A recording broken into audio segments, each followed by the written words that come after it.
Bonjour, bonjour, mes amis. It is delightful to be here with you this evening. We're going to be exploring you. We're going to be exploring bioindividuality. We're going to be exploring why generic health advice that is very lovingly given rarely ever fits who you are and what you need in order to achieve your health goals. Having this wonderful conversation with me this evening is our Justin Harris, who is brilliant not only in discerning what people actually need, but more importantly, at least that I would offer, Justin, your gift to the world, is the actual application of it, how you enliven that and bring that into life and make traction with it. So, sir, good evening. How are you doing? Good evening, and thank you for all those compliments. I could say the same exact thing about you, so let's not be too humble here. This is a really important topic, though. It's one of my favorite topics. We're talking about Mhm. you, folks. We're talking about bioindividuality and the things that make you you. And it's important because there's really no universal formula for health, right? Like your body Mhm. has unique needs. We all have different Mhm. genes, different enzyme activity, different hormone expression, different microbiome status. And not only do we have that as a baseline, but then we've all had different experiences, right? Mhm. Ever since the womb, different information was entering our epigenome and manifesting different phenotypes for all of us as well. We know that this is a moving target. The body is very dynamic, right? The body takes environmental cues and it takes it as information and it uses it to formulate how its own cells work. So none of us are the same thing, like sticking Mhm. feathers up your butt doesn't make you a chicken, quote unquote. So we can't treat everybody as a chicken because we're not all the same thing. That's probably the best quote I've said on one of these webinars yet. So you're welcome for all that one, folks. Good. Sorry, Dr. K. I know I just threw you off so hard. That makes me so happy though. I needed that visual, so thank you. Okay, audience, it's going to be a great one today. So Justin, why don't we, before we dive into the solution at least, why don't we really tease out some examples of how generic health advice, while very well intentioned, we're not taking away from good intention here, while very well intentioned, rarely ever helps people. So why don't we start? I think the one that most North Americans can really empathize with is a lot of advice that sits around diet and exercise, right? If you're struggling with your weight, the gloriously generic advice that is given ad nauseum is, well, eat less and move more.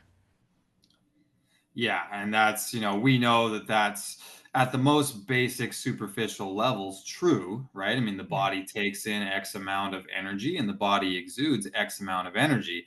But I mean, I'll tell you, if the one size fits all approach really worked there, then you wouldn't need me here, right? Because people would show up and I would just say, well, Mhm. eat less and move more, and there you go, $5,000, please, right? That's where our job would begin and end. But we know that Mhm. there's like I mentioned, food is information, and the body is going to take information and it's going to do different things with it. I'll tell you, if you have calories as just kind of the main goal there, the main thing that we're talking about, and we're not going to decipher how the body is going to interpret those calories or where they're coming from, right? Yeah. Because if you're taking in calories that represent information your body has no idea how to metabolize based on your genes, based on what your microbiome looks like right now, the health consequence is going to be way different, right? Your body's going to take those nutrients and do something totally different with it. Remember that food is, in fact, an epigenetic signal, right? So we Mhm. have different genes and they need to be moderated and managed in different Yeah. ways. Calories in, calories out is a good place to start, I think, for people because thermodynamics and the laws of that are certainly universal. But remembering that we're going to keep with the analogy of food being information, we need to give your body the right information. And maybe even more importantly, we need to keep out the wrong information, right? That's what gets us to our health outcome. One thing I like to say is that when it comes to mastering our game plan here that we usually formulate as practitioners is either the plan is good and you didn't follow it and that's why you made failure, or the plan sucked and you did follow it and that's why we made failure. Yeah. But the successful marriage of a good plan implemented properly, that's how we get to our ideal goal. Yeah. Yeah. Yeah. And I think there's many examples that people can walk into. And I think diet and exercise, unfortunately, and weight loss is the most common one. But as a practitioner, another really common one that I see, and this hurts my heart a little bit, is someone will go to their doctor. You have two people, let's say, going to the doctor, and they say, "Hey, doctor, I have high blood pressure." And doctor's like, "Great, we have a medicine for that." And doctors by and large will work off of effectively a heuristic that says if someone comes in for this, and assuming they don't have a frank allergy to it, and assuming kidney function and liver function are good, here's kind of the decision tree. Here's how you get. So we have something called first line agents, or the first things that are given if you have high blood pressure, high cholesterol, etc. And so it's usually the same agents that, assuming no liver, kidney, other fun stuff, given to people. And you see those two people come back, and one person it's worked for, and one person's like, "Hey, my blood pressure's down and I'm great." And, they're doing a little jig. And the other person comes back and they may say, "Oh, actually, my blood pressure didn't change at all." Or they may say, "It didn't change and I don't feel well." Or maybe it did change and I don't feel well. This funny thing started happening. And so in this instance, we're talking about the same medication for the same problem. And in one person, it fixes it, it addresses it, better word. Whereas in the other person, either doesn't move the needle on the blood pressure, or unfortunately, they're starting to get some bodies telling them, "Hey, this isn't working out." They're getting one of those adverse reactions, right? And this is again this idea that this generic advice, again, very well intentioned, doesn't always fit everyone. Yeah. And there's, Yeah. please. Sorry, Dr. K. I was going to say, because this just happened to me yesterday with a client, actually. Mm, And we were talking about rapamycin, and he had mm, been, he researched rapamycin and he thought that it may be a good thing. He's an older gentleman. And turns out that in 12% of people, rapamycin can actually cause high blood pressure. So that's what sparked it when you were talking about high blood pressure there. yeah. And it turns out he was among that 12%, right? So it's like, if we look at the function of something like rapamycin and we just take it at face value and what it does, not knowing that for your bioindividuality, that rapamycin may even do its job of dealing with senescence and what have you, Mhm. but it might do that and do this other negative effect for you. Meanwhile, Yeah. 80% of people it didn't do that for, right? But this is about Mhm. how your body's going to interpret that new epigenetic input of the rapamycin, right? So that's why we operate in this realm of personalization. Frankly, it's madness not to. Yeah, yeah. And audience, for the awareness, rapamycin is an agent that is being used off-label within the longevity space. And because in many profiles, evidently not the profile of this person, but in many profiles, it will help with something called cellular senescence.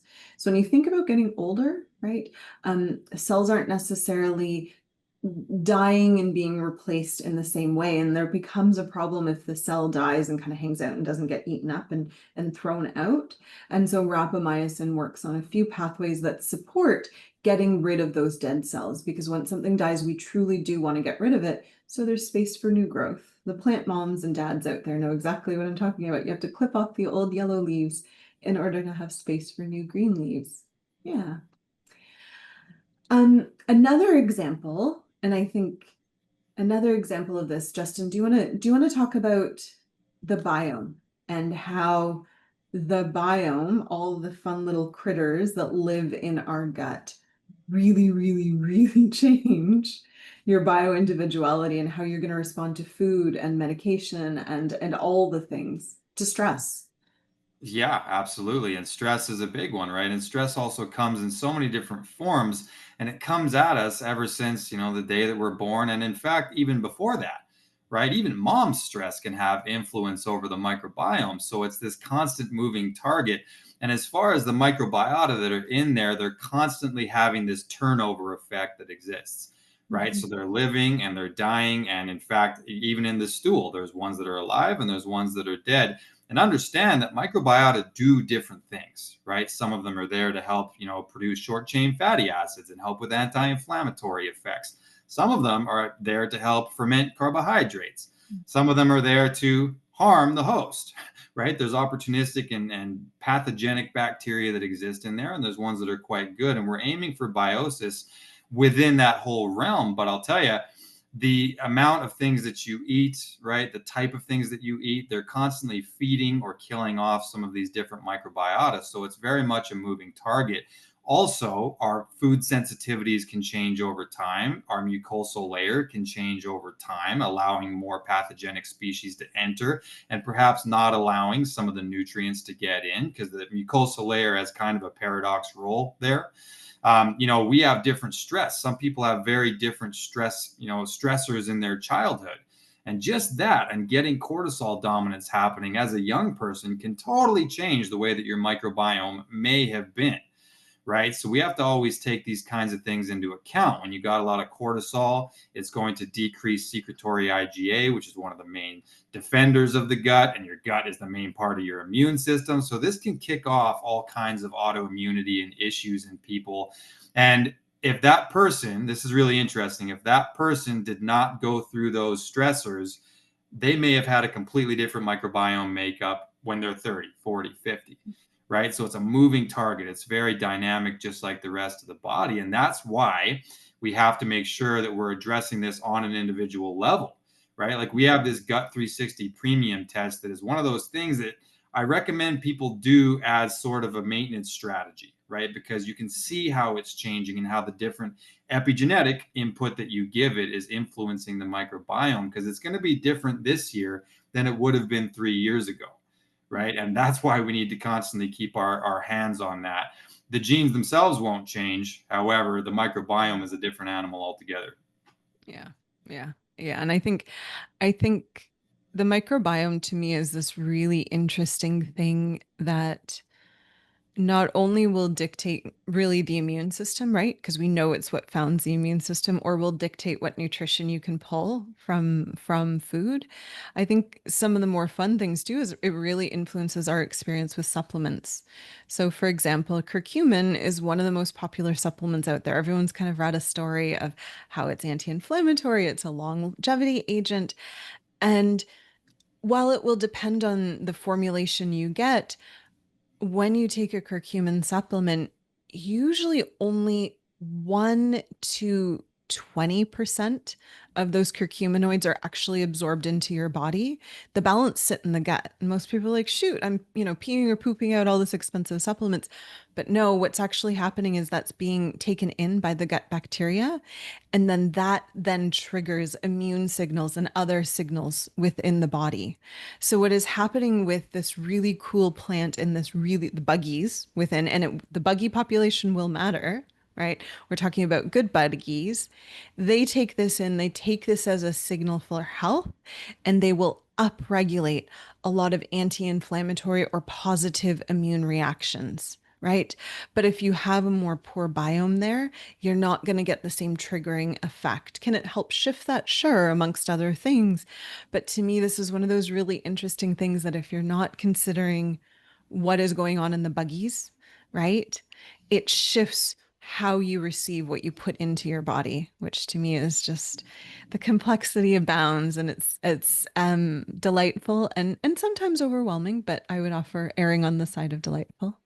Yeah, and it's pretty cool. I know that we got to get to the poll, but I'm going to mention one more thing about Mm. curcumin that's pretty interesting as well, because we look at, the different phases of detoxification. Technically, there's three, right? And it's this big process that happens in the liver for how the body takes toxins and it changes them around to make them, instead of fat soluble, it makes them water soluble so that your body can get rid of them. So the liver does this in three different phases. The third one being like real excretion there.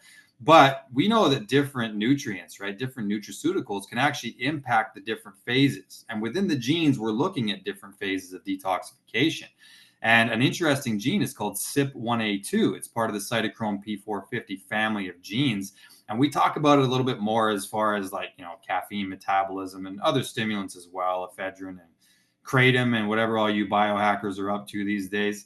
But one of the interesting things is that turmeric actually can slow down that phase 1 enzyme, right? So we need Mhm. to be aware. I'm not saying it's impeding detoxification, but I'm saying this is the realm of personalization that is very important. Even Mhm. nutraceuticals that on paper have this fantastic anti-inflammatory effect, which it does have an anti-inflammatory effect, but sometimes people are taking one step forward and one step back. because maybe you already have slow phase 1 detoxification, and we don't want to amplify that by adding in a nutraceutical, right? To get some other downstream inflammatory effect kind of quelled or quenched. So that's why we do what we do, and we test genes and we test microbiome and we look at lab markers, et cetera, because you can't just go, I heard turmeric's good for X, right? I heard fish oil is good for Y. I heard urolithin A is good for Z, right? We need to make sure that we're targeting each and every therapy that we do, and that's why we do what we do. Um, I know we got to get to the poll, but I had to rant about that for Yeah. a second because it's a really cool thing as far as the personalization aspect that we do. Yeah. Wonderful. Thank you. Vanny or Katie, if you can toss up the poll for me. So, audience, we show up every time to the end of supporting you and your learning.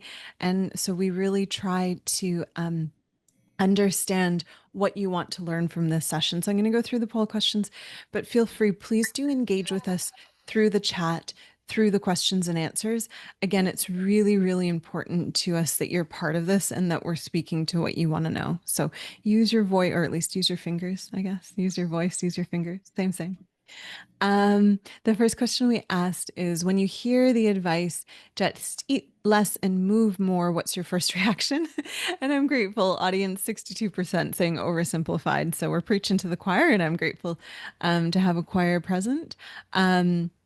And then some people have kind of that reaction of frustration. Fair enough.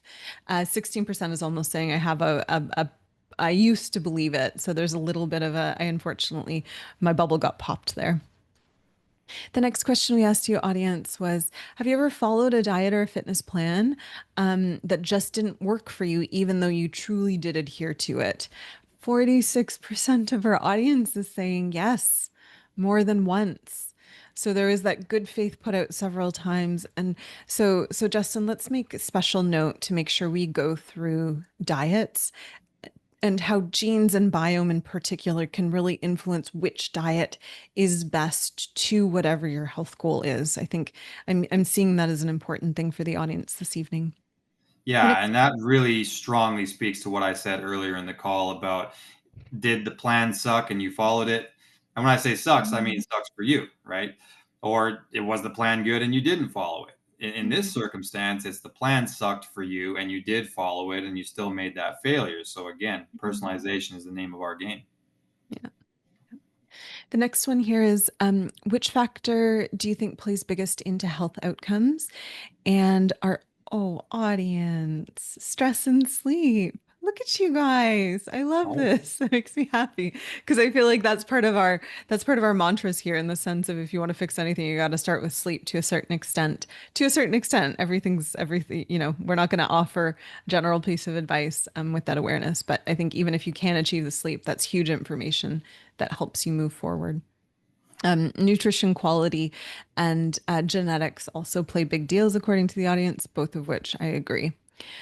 The next question we have here is, how personalized is your current health approach? 50% of the audience is saying somewhat customized, 20% seeing very tailored, and the balance are saying this is kind of general or it's not personalized at all. So hopefully as we progress, you'll have a few tidbits that can help personalize your plan even more. And the last thing we asked is, what kind of advice would be most helpful moving forward?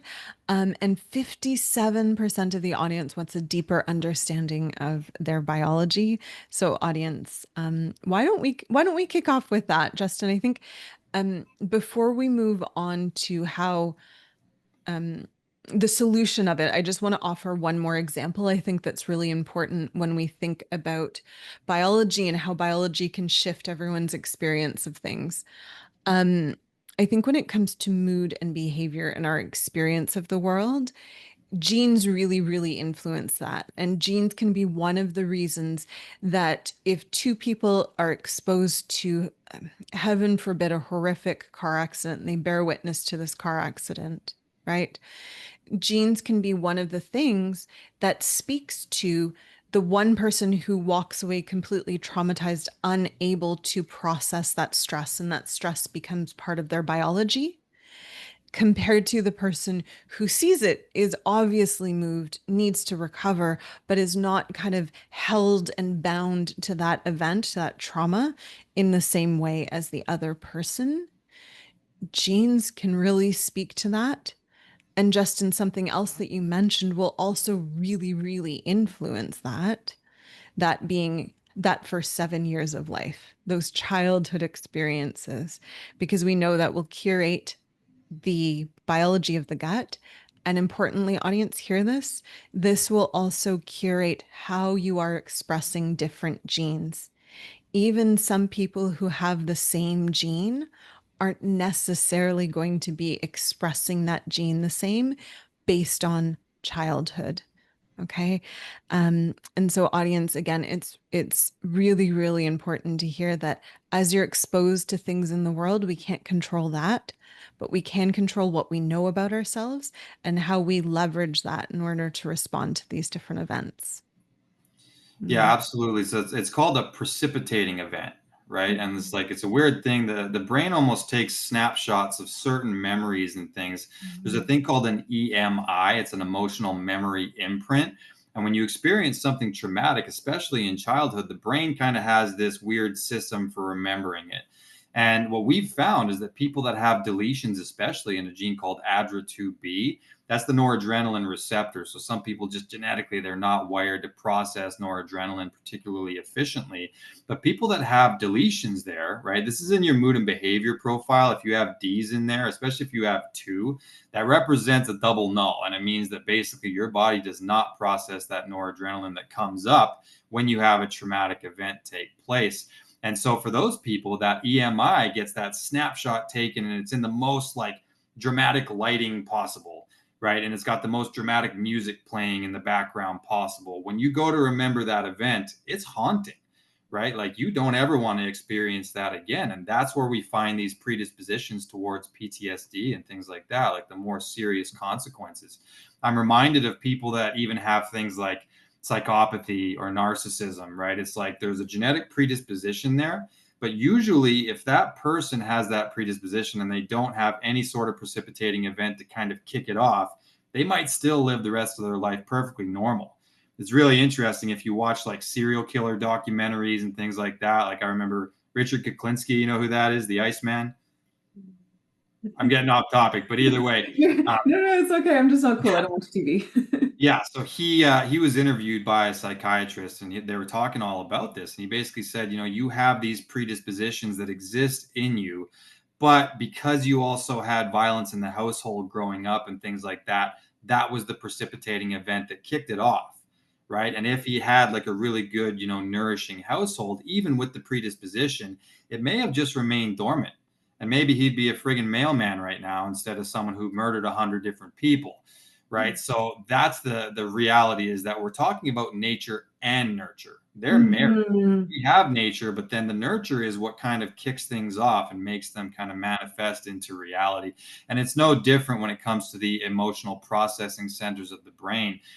You could have terrible genetics and never experience anything traumatic, and you'll probably still be okay. But a combo of the both of those things, yeah, these are the people that we find have real struggles with anxiety, and they're the ones that need the most amount of support. So just know that even trauma response is very much a genetically encoded phenomenon, and then your life experience is what really brings it forth into the forefront.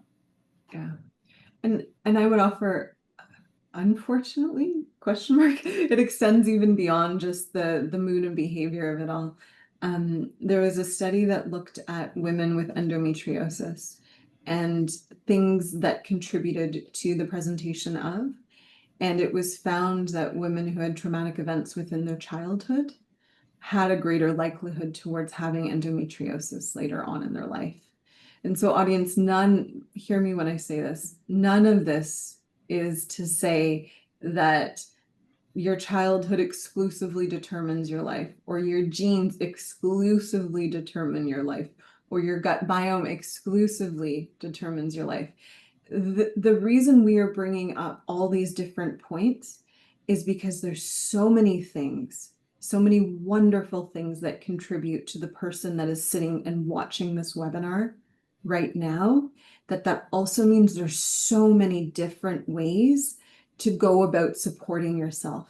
This is why generic advice does not work, because it cannot consider the multitude of things that have made you the person, again, sitting, listening, hearing, understanding. So none of this is to say you can't heal. All of this is to say there's so many more ways towards healing now that we're aware it's not just this generic pathway of eat less and move more, which is important, but we have to color the nuance there, right? It's really important if you are in fact not moving your body and you are in fact eating massive amounts of calories. Then it really comes in. I don't want to give the wrong impression here that calories in, calories out is massively irrelevant. I've heard some practitioners kind of go that far, and I want to make very clear I'm not one of them. If you sit around and you eat lots and lots of food, yes, you're going to gain weight because of that, very likely. And that's just the laws of thermodynamics, right? So that makes it relevant advice. However, to me, that's kind of the starting point of where that advice is. But let's say that you've also got leaky gut, and you've also got liver congestion, and you've also got cortisol dominance, and the food you're eating in the first place is like 100 years ago wouldn't have been recognizable to the human body, and everything's causing inflammation, and your tissue is inflamed, and that's causing additional water storage, and that's why the scale's going up. That's why calories in, calories out is not the be all end all totality of that conversation. Again, if it was $5,000, please, I just told you to move and eat less, and here we go. There's also this concept of healthy versus unhealthy weight loss, right? Like Netflix just came out with a documentary about The Biggest Loser.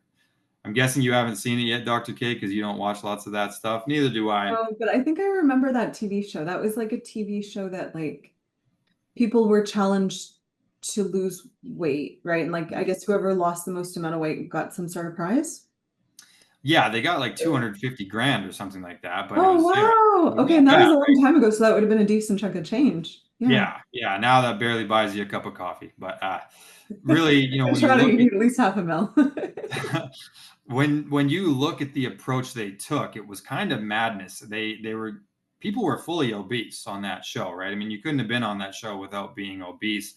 And they really just dramatically reduced these people's calories, and they had them doing like friggin' NFL level workouts. Like they had them doing just crazy sled pushes and just sprinting on treadmills and weight training. And they were just basically living like professional athletes, but their bodies were shutting down and people were passing out and puking. And it's a reality show, right? So they have to make it that way. But I'll tell you, that is the formula of move more, eat less, right? They had people that were 400 pounds eating 800 calories a day of chicken salad and then training for 3 hours a day. And in the documentary, it's interviewing these people a decade later, and tons of them have absolutely gained all of it back, right? Nancy just said in the comments about the metabolism being destroyed. Absolutely, right? You've put them into a state of overtraining, and you've given every epigenetic signal that would basically be my advice to not be healthy. Let's give as many scarcity signals to the body as possible, and then overwork you, spike that cortisol up. That's what they were doing, right? Nowadays, they would just put everybody on Ozempic and film them and be like, here's the Biggest Loser challenge, right? That's another conversation. But there's a reason why that didn't work. And there's a reason why most of those people gained a lot of weight back. And again, the metabolism was wrecked because of it. And it's a real long process to get that restored again. So interesting that documentary just came out, because it's exactly what we're talking about. And it's also an example where, again, I don't know how well intentioned the advice was within the show, but at least there's an element of it being well intentioned when people say eat less and move more. Just like there's a really good intention when doctor gives someone a prescription of an antihypertensive and says, here you go, this will bring down your blood pressure. There's great intention behind both of those actions, but it's not precise to the person, and it can harm the person. One person might come back with side effects from that blood pressure medication. And as Nancy's pointed out, another person might make arguably permanent damage, especially from that yo-yo dieting, to their metabolism, that in the future makes it more difficult to go about this sort of stuff. So I think it's really, really important for the bioindividuality. So Justin, why don't we I'm going to leverage your skill set here. Let's start to put some of this stuff into action. So we have people on this call this evening We're like, cool. I hear your case for there's an element of individualization. How and where do you start going about it and getting that, right? Because I mean, as much as I think in the future, GPs will be a place where you can get this information, but at present they're not. So how do we help people who are kind of floating in the internet universe take that first step at figuring out what individualizes them, what differentiates them, how they go about creating a plan that's very specific to them? You know, DNA is methylated thousands of times per second, right? And it's pretty much constantly reacting to stimulus and just internal factors as well as external factors, the input that we provide for it.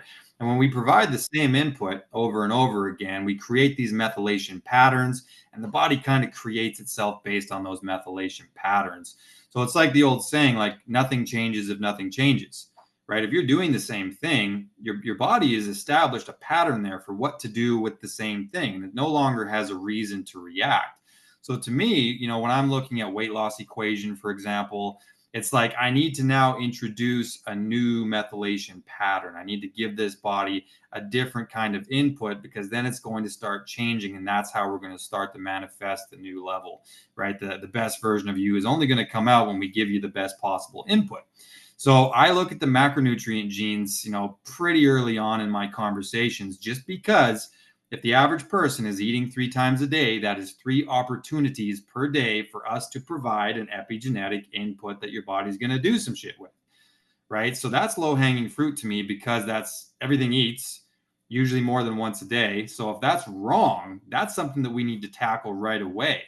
And one of the first things I look at, I've mentioned it on these webinars before, is TCF7L2 that exists in your cardiovascular report, as well as the diet and nutrition report, because it really regulates this insulin mechanism.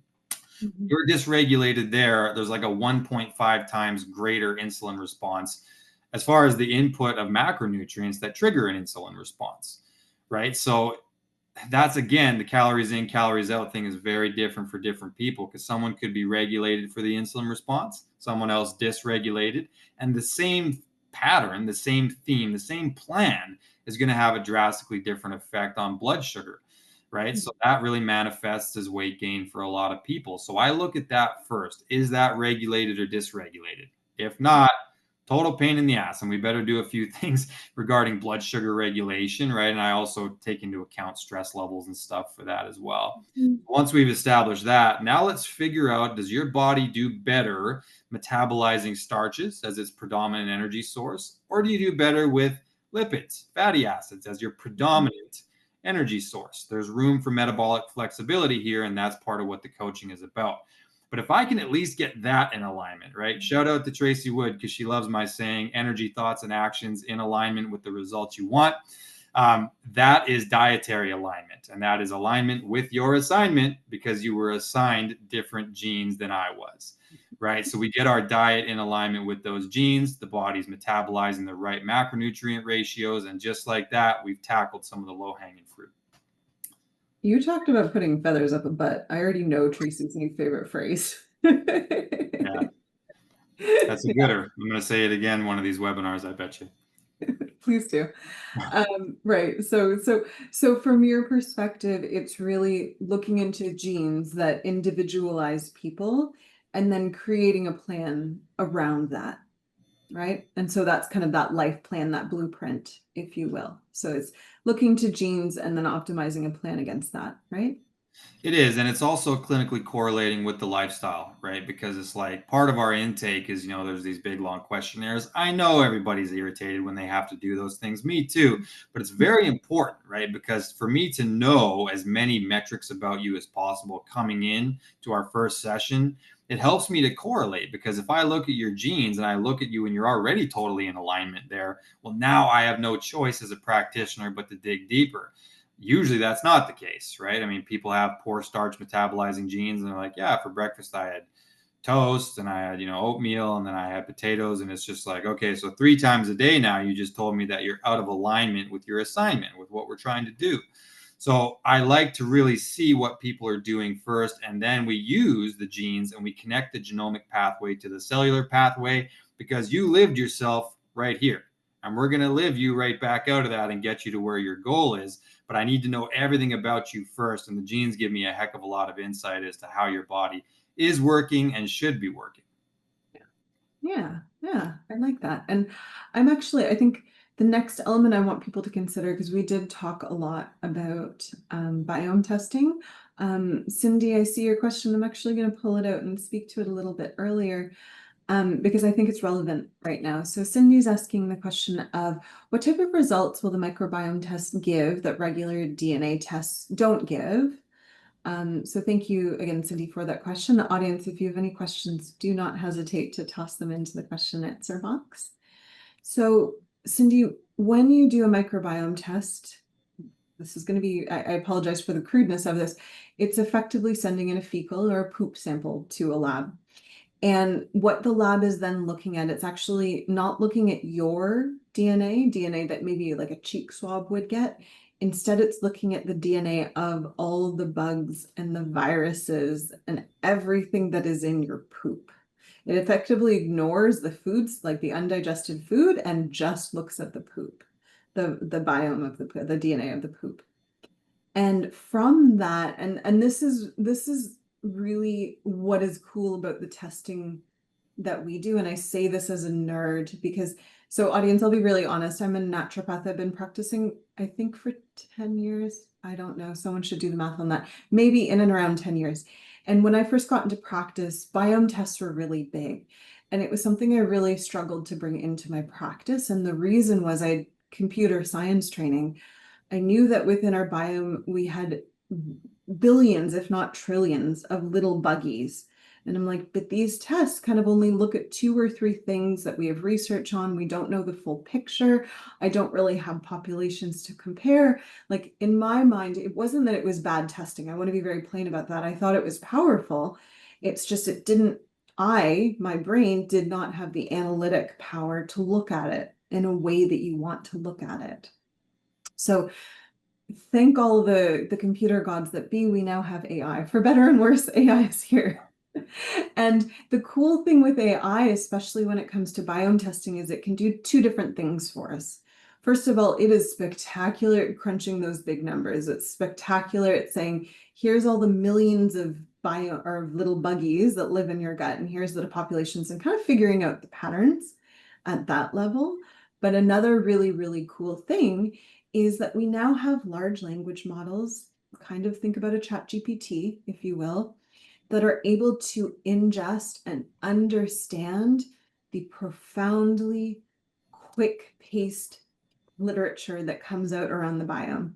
The biome, because it's so foundational to health, is possibly one of the most funded emerging spaces within research, save maybe cancer, right? It is so well funded, and it makes it impossible as a person to keep up with that. Even if your full-time job was just to read all those papers that came out, you couldn't do it. So now we have computers that take all that in and they assess that information, and they're able to then, with that poop sample, with all the DNA from that poop sample, say, what's the lay of the land? What are the communities? What are the constituents? And what does that mean against literature? So the results you get, coming back to your original question, Cindy, it took us a while to get here, but we're here, comes back with a few different things. It will definitely call out any pathogens if you have any really problematic buggies there. But more importantly, it's going to call out different patterns. It's going to say, based on the patterns I see, you have a biome that predisposes you towards a risk of dementia. You have a biome that predisposes you towards a risk of osteoporosis or towards a risk of cardiovascular disease. It is incredible once you're able to do those population analytics, match up against other people who have those conditions, and say, right now, your biome doesn't mean you have it, but it's setting the stage. It's fostering that conversation within your immune system. Yeah. So that's what our testing tells you. Justin, any other little thought pearls to add to there? Yeah, I was just gonna say it's not a particular pearl. I was just gonna say I hope you guys follow the DNA Talks podcast as well, right? Because we have 2 things. We do the webinars, but then there's also a podcast. And Dr. K did a fantastic interview with the gentleman from Jonah, and they went pretty deep about that AI technology and how it works. This is the most advanced gut test I've ever seen. I mean, I've been looking at gut tests for a long time, different ones. And that one actually gives recommendations as well. It's kind of correlating it with various health markers. And to Dr. K's point, practitioners, even one who's brilliant like Dr. K, we can't sit there and analyze 2,000 plus studies every month. But the AI has the capacity to do that. So it's also keeping itself up to date. And this is not a genetically encoded phenomenon. You know, like I remember Kashif saying that, like, okay, we've got the genes, but then there's also the microbiome, and it's kind of the other side of it, right? Like it's its own sovereign thing. And really, it's because there's 10 times as many non-human cells as there are human cells, right? So it's like the genes are encoding human cells, sure. But the microbiome and bacteria, that's a whole nother animal. And I think that if you have a good picture of both of those and then correlating it with lab markers and things, that's the best possible picture that you're going to get of your health, right? So we really try to keep our finger on that particular pulse of just the most advanced possible screenings we can use. And that Jonah one is absolutely fantastic. You're going to learn so much if you do something like that about what's currently going on in your body. And again, moving target, folks, the microbiome, it will change, it can change, and it does change. So one of those things that you want to know, like right now, what's going on within that microbiome. Yeah, because it changes, you know, even if we're to kind of go back to the simple principle of diet, right? Different microbiome populations will treat fat differently. If you're high in certain populations, you will extract more calories from certain foods. Meaning, if I have a biome that is low in formictites and Justin has a biome that is high in formictites, if you give us the same 100-calorie candy bar, I will extract fewer calories because I have a lesser population compared to Justin, who has a higher population and therefore will extract more calories. It's really, to me at least, it's really interesting that while I think we have so far to go, we have come so far when it comes to understanding the individual before us. Yeah, well, that's even relevant for like how do you approach the microbiome, right? It's like if you're going to take like a really basic probiotic strain, I mean, you should probably know what's currently already in there, and that's even going to guide the therapy that much farther, right? Like, are you taking a complex, or are you taking just one strain on its own? Did you hear all about Akkermansia, and now it's like, okay, I'm going to start taking some Akkermansia? You could check and see how much Akkermansia is in there in the first place, right? So it's one of those things that guides therapies, and the microbiome is so incredibly complicated that I really recommend keeping your finger on that one with regard to like, how is your food sensitivity profile looking now? How is your mucosal barrier looking now? What's the populations looking like now? It is going to matter a lot for your overall health, even neurotransmitters, anxiety response, a lot of the things we've talked about tonight alone, right? There is not one area that your gut doesn't influence. I don't believe that all disease begins in the gut. I think all disease starts with stress, and stress impacts the gut, and everything thereafter is kind of a downstream effect of it. But everything sure as hell circles back to the gut, right? Like the gut is going to be a major player in all of the health outcomes that you have, good or bad. Yeah.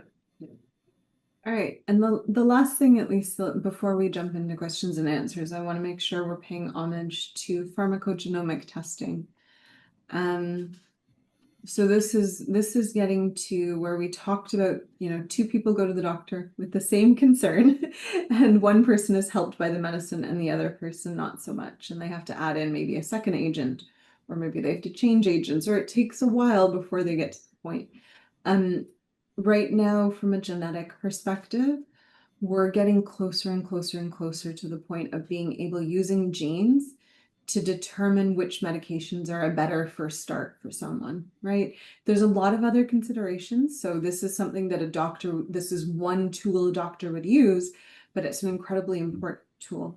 Because if we know you have a gene that does not interact well with for example, a medication that lowers blood pressure, we know right off the bat you don't get that medication. Instead, we prescribe something else to lower blood pressure.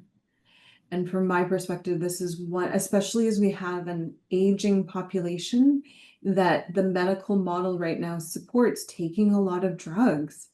I forget the stats, but I think it's something like, if we look at the American population over the age of 50, something like 70% is on one or more medication. And I think if you're talking two or more, it's something like 60%.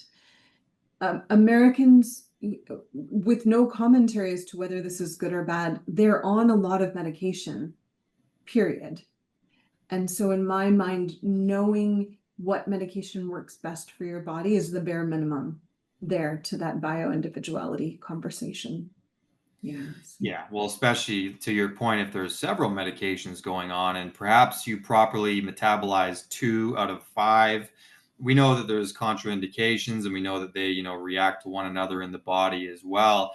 And I think that the complement to the DNA 360 that the PGX provides is pretty fantastic, right? Because we can see what the enzyme speeds are associated with the metabolism of different medications. We can do that by testing your genes. So if you're metabolizing this one really slow or this one really fast. It'll help your provider to actually titrate your dosage properly and things as well.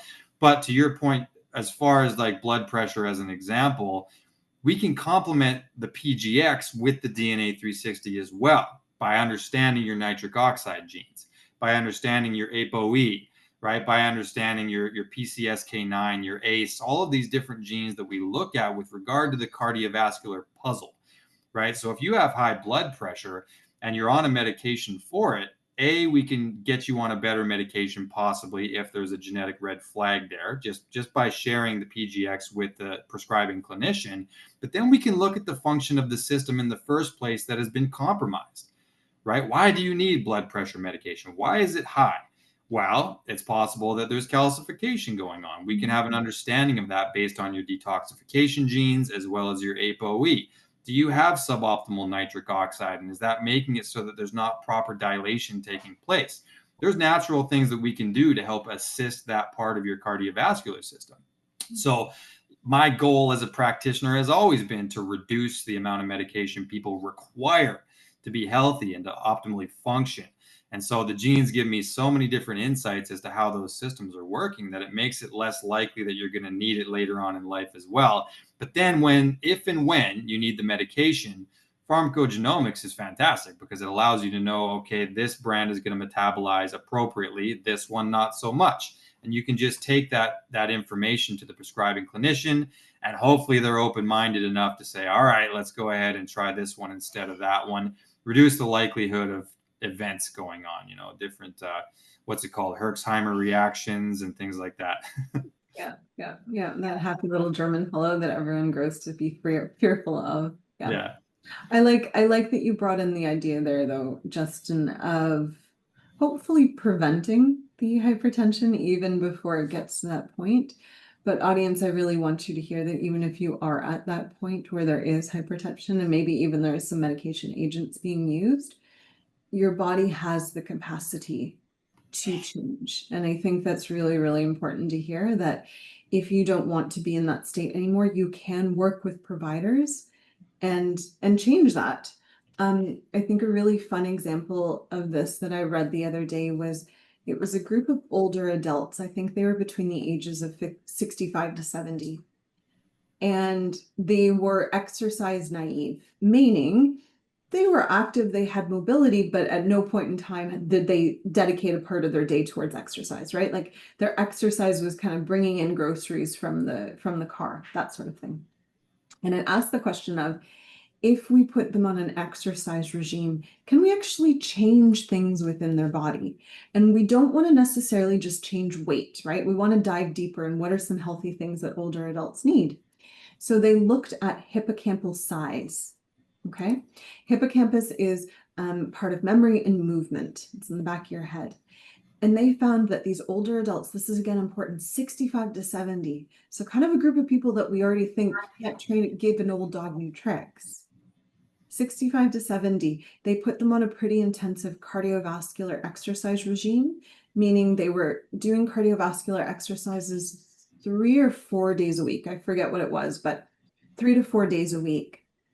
And over the course of 90 days, these people who are doing the exercise, their hippocampal volume increased. Audience, I want you to hear that again. 70-year-olds, based on exercise alone, were able to grow their brain volume. when I went through school 20 years ago, maybe, this wasn't something we ever conceived of as possible. We're kind of just coming out of this dark age that when you got hit on the head, you lost brain cells and you were never getting them back. And now we're talking about 70-year-olds with no medication intervention, just some little scooting along, that are growing their brains. So audience, it's really important to hear that if you're on these medications and you don't want to be, and you're willing to put in the work, there are people like Justin, there's tests like the DNA 360 that can really guide how you go about achieving that wellness that is not being kind of hypertensive and on medication. It's just, yeah. That makes sense, especially like when you consider like brain-derived neurotrophic factor as well. I mean, that amplifies when you do exercise. Like we have a gene that we look at for that of the same namesake. It's just called BDNF. And when you're suboptimal there, I always ask people like, all right, well, how do you move your body? Like, do you move your body? Because it's great to go towards the coffee fruit extracts and things of the world, but that's secondary. Right. My supplement conversation with people is I save it till the end usually because it's like I want to make sure that kind of the more basics are being covered first. And if you're not moving your body, that in and of itself is going to impact your brain deleteriously. Right. So make sure that you're getting a couple of just basic protocols in place, some breath work, some movement. I mean, that alone amplifies that BDNF and that will help your brain to grow and carve some new neural networks out there so that you can have high quality cognition well into old age. So important. So I'm not shocked at all about the results and the findings there. Yeah, no, I'm not, but I want, well, no, hold on, take back. I am, because I think I was trained in a school, in a generation of school where this was not possible. We wanted it to be possible, but it was not possible insofar as we had no evidence of it. And so I love now that we're starting to amass this evidence that says not only is it possible, it's also possible at ages we did not think possible. Because one of my pet peeves within the world of medicine is that when someone hits to be 70 or so, you're like, hey, you're old, don't worry about it anymore. And I'm like, but they got at least another 50 years of life. What you telling them not to worry for? Not a lot to worry for. Yeah. I remember people used to say that. They'd be like, the brain it's the only tissue in the body that you can't impact or like regrow, sort of a thing. And it's like, if you have any kind of a brain injury, it's like, that's the only tissue in the body that you can't affect. And man, you got to be the type of person who refuses to accept something like that. Like, it's your body. You better be able to affect it somehow or another, be it nutraceutical, be it because of movement. Something is going to impact that tissue because it's yours and it belongs to you. So I never accepted that stuff. I was like, I don't think that's true. There must be something that people can do. But that's the biohacker's spirit, just like where there's a will, there's a way, right? That's the best saying of all time. Yeah. Yeah. No, I agree. I agree. And I think it's just about doing that intelligent change and also appreciating innate, I don't want to say limitations, but your body's natural space with which it works within. So for example, audience, I have stellar detox genes, meaning I don't have them. I have horrible detox capacity. And so that's a reality where I recognize, based on my genes, right, based on this individualization of my body, does that mean I'm always going to be a toxic mess? Absolutely not. But does it mean I get as many liberties with what I eat, what I expose myself to, et cetera, as other people? Absolutely not, right? It's not so much a limitation, but just something that I need to honor within my body in order to support my body properly. And so I think genes and this sort of testing becomes really important, understanding how you support your body as you go along. Yeah, stepping out of that generic advice, right? Yeah, and taking control of the right epigenetic inputs as well, right? Because, like, for example, if we have two people that are both marathon runners, like why is it that some people have like real health issues from a lifetime of running and some people seem to be just fine? Well, we know that that's because of the bioindividuality that goes into that. If you have terrible mitochondrial detox, if you have terrible 9p21, which means you have like really thin endothelium and they're really prone to getting inflamed and they're not able to heal themselves, a lot of damage that takes place there. Well, that's the difference maker, right? So it's like, this is the same epigenetic input. You're telling your body, we wake up every day and we go for a run, and we wake up and we go for a run. And some people do great on that. But then some people pass away at like 40 because of the same lifestyle and what is really on paper a healthy lifestyle choice as well, right? But for you, it wasn't. So once again, did the plan suck and you followed it? Or was the plan good and you didn't follow it? If the plan is to go for a run every day and you have terrible genetics for that, yeah, then the plan sucked for you. All right, audience, we're going to start jumping into questions and answers, and I really encourage you. We usually dedicate 45 to 30 minutes of our webinars to this. I don't see too many questions. Maybe that's because we were all glorious little fortune tellers and we answered questions as we went along. But please, audience, if you have any questions, do submit them into the Q&A box. Susan and Nancy more or less have the same question. And Justin, they were wondering if you can go over the genes that are related to curcumin again. So can you run over that for Susan, Nancy, and anyone else in the audience that was confused, including this is Nepeta audience? Do we know Nepeta's CYP1A2 gene or no? I guess we haven't got that far. It's perfect. That's the answer. It's perfect. Oh, good. She can have some caffeine then and do just fine. So like I mentioned, I mean, there's this big family of enzymes, right? They're called the CYP family, cytochrome P450, and we test for a lot of them. There's actually a lot of them on the PGX, and there's a lot of them in your hormone profile because they really play a large role in the metabolizing of different things. One of the things that CYP1A2 does is it metabolizes stimulants, right? So caffeine, like I mentioned, ephedrine, some of these things that are stimulatory on the body. I'm not sure if stimulatory is a word or not, but I just made it. So this gene exists in your gene cast of the anti-inflammatory profile. So if you go into your gene cast, if you've had your DNA 360 done, you'll scroll through. There's the glutathione genes. It's after that one, CYP1A2. And basically, if you have a faster CYP1A2, this is also really relevant for phase 1 detoxification, right? So if you have fast CYP1A2, it means that you're going to really quickly metabolize things like caffeine, and you've also got a really quick phase 1 detoxification. If it's slower, it means that you're probably going to be one of these people that doesn't, the caffeine and things like that will metabolize slowly. So it may impact you later on in the day if you're not careful. These are the people that need to basically take, no later than 2 p.m. to have things like caffeine because it will take so long to actually work its way through that even at bedtime, it's still impacting you with its stimulant effects. So basically just know the genotype there, and you may be one of these people that shouldn't be taking in stimulants past a certain time. But that's what it is, CYP1A2, and that answers 2 questions in one, just like that. I love that. Thank you, good sir.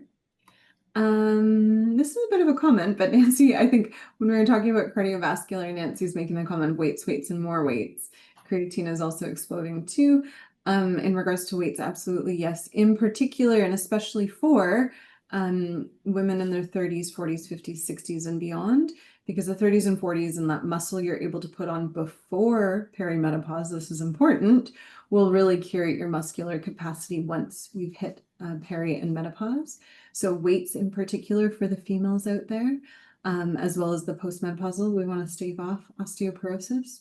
And yes, creatine is exploding absolutely everywhere, in particular conversations around how much. So I'm glad that conversation is happening. George has our next question.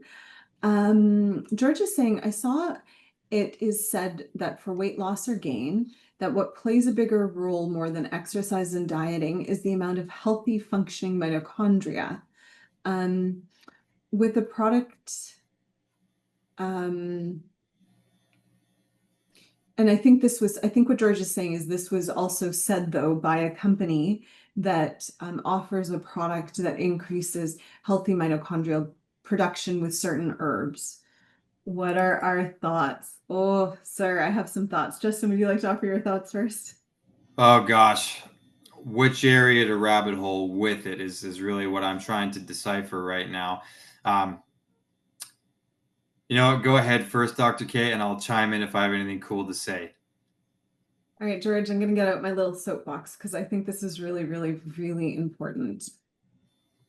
There are a lot of people that will take something that there's an element of truth. Is there an element of truth that your mitochondria is very important to your health and important should you be on that journey of weight loss? very true. They then take that truth and sell you something as if that is the only thing that can be the fix. They sell you a problem and then they sell you a solution. I don't know what company this is, and do they offer a product that is well designed and can support the mitochondria? Maybe. They may actually have a really good product. I sincerely don't know because I don't know the company. That said, if you ask me, would your first step towards weight loss be a pill? My answer is absolutely not. Can it complement exercise, diet, sleep, amongst a few other things? Absolutely, maybe, maybe. Again, I don't know the product. But I get very agitated when companies stand up and sell something. They sell you a problem, they sell you a health problem, they educate you about a health problem, and then they come back and sell you something. And as if it's the only solution there that can shortcut what we know categorically will get you to that end. We know that properly applied diet and exercise, there's an element of individualization there, alongside, if needed, mental health support, or maybe health support. Maybe you have a condition that is causing you to gain that weight, right? All of that's really important, but I would say not all of that is going to be addressed by a pill. So can it be helpful in some protocols? Probably, maybe. Is it the reason you've gained and keep on that weight? Absolutely not. You didn't gain weight because you weren't taking this pill.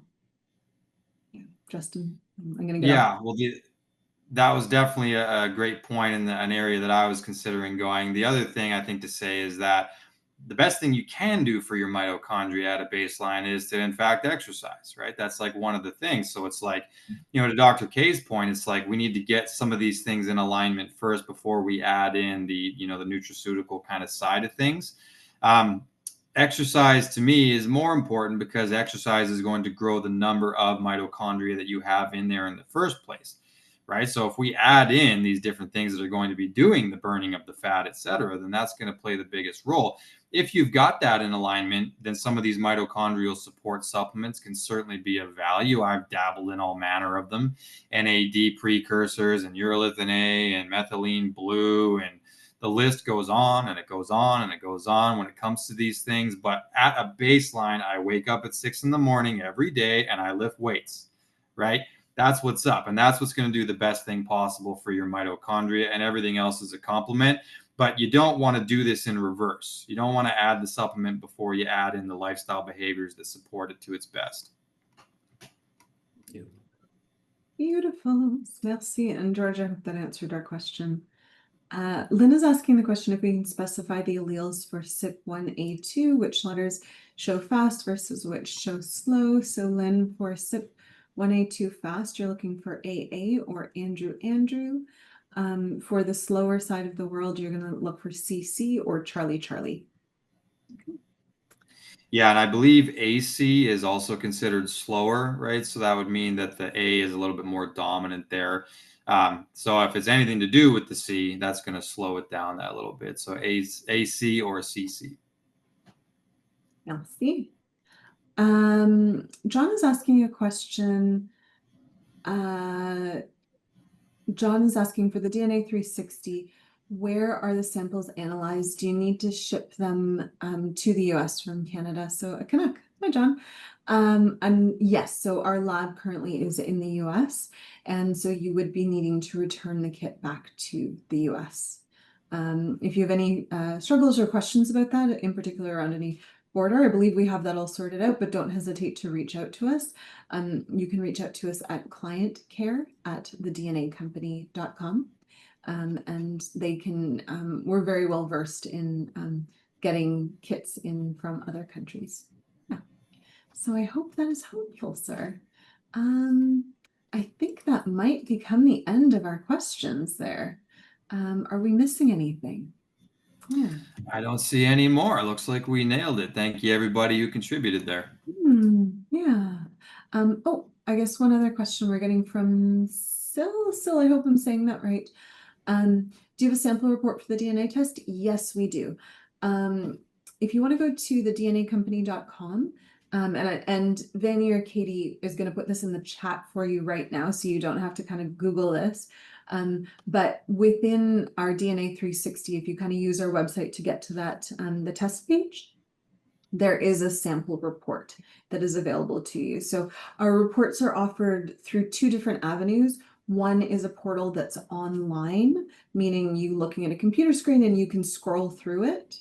The other is via phone. We have an app where when you register your kit via the app, you can also see your results there, and they're a bit more interactive there as well. So two ways that you can go about seeing it. Yeah. All right. I think that might be it. Justin, do you have any last minute thought pearls and thought bombs for our audience as we really think about how do we step away from the well-intentioned generalities of health advice into something that's so much more personalized for a person? Yeah, absolutely. This is kind of a battlefield that you need to navigate, right? I mean, we're bombarded with this option paralysis. We've got a lot of different influencers, and then we've got the government itself, and then we've got companies like ours trying to pump the brakes on a lot of things and personalize the whole process. At the end of the day, I mean, your health is your responsibility, right? And it's a sacred responsibility. The body's a temple, and it's up to you to have that maintenance of it. So what I always say is, become the source of what you seek. You're going to be the person who ends up embodying this teaching for others. When you find something that actually works, you're going to be able to direct others into the same direction. And knowing more about your body is where it all starts, right? So I call it education versus application. We need to get the right information first. And then once we have the right not inflammation, we don't want that information, right? Then we need to apply it, and we need to successfully marry those two things. So just get the right education from platforms like ours and other ones that you trust, and then go ahead and apply it and make sure that your body is one of the ones that actually survives all of this. It's so difficult now. There's so many different avenues that you can take, and that's why we're trying to get away from generic advice and make it all about bioindividuality, because no one is like you. No one is like me. No one is like Dr. K. Everybody's a little bit different. And so we all need that little bit of a personal touch to what our approach is. And at the DNA company, I mean, I think that's what we're trying to uncover for everybody and make it all about you folks. So thanks so much for showing up once again. And that's why we're here. We're here all about you. Yeah. Thank you very much, sir. I don't think there's anything else to be said. So, Mike. audience, thank you so very much for joining us this evening. We really appreciate it. We do webinars 3 times a week, so feel free, check your email. You'll see answers there. And now it is time, audience. I hope you do this with us. One day we have to figure out how we can actually invite the audience in to do this. Audience, at the end of every webinar, we dance off, because when we look at exercise as a form to support mental health as well as cognitive health, so how smart you stay and how happy you stay, dance is the best form. So Justin and I are going to dance out of here. Thank you so very much, audience. Au revoir. Thanks, everyone. Au revoir. Feathers up your butt.